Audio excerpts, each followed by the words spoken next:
the major thing is that you need to accept your child for what he or she is unconditionally. You know, even in the preschool, it tends to be more left brain than right brain.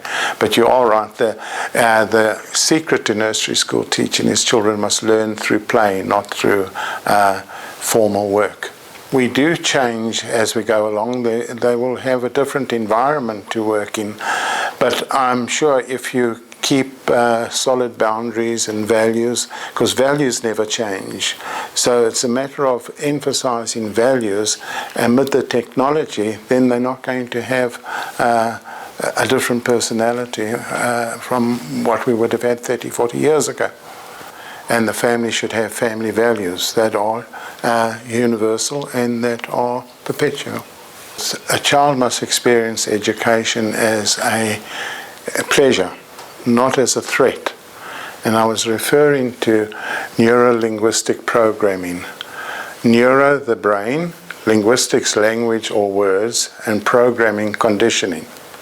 And according to this theory, certain words become associated with certain emotions and become hardwired in the brain.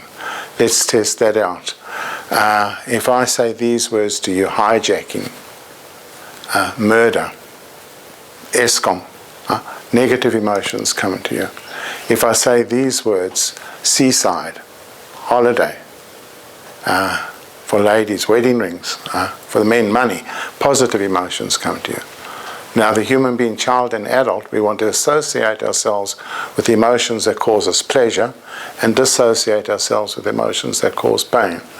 So I'm always saying to parents, what emotion is going to come to your child with the word school, with the word reading, with the word school report?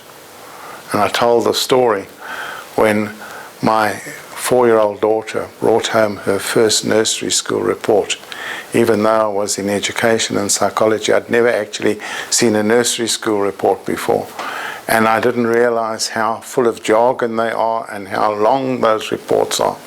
And I knew I must be very happy with this report because it would be her best shot, because I know there's no such thing as a lazy child. There might be a child with a learning problem or an emotional problem, but there's no such thing as an emotional, as a lazy child. So I knew I should be positive about this report. And I came home from work and she came running to me, Daddy, Daddy, here's my report.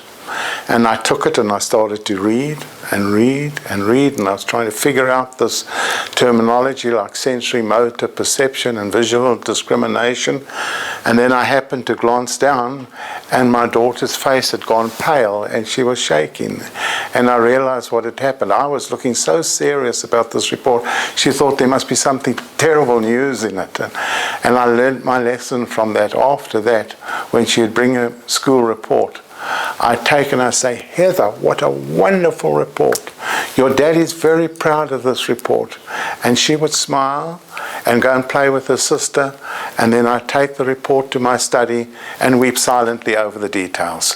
But the point is, the child must experience learning that school report as something positive, not something negative. Otherwise, they don't want the next school report. They want to hide it away, or they don't want to do tests and things like that.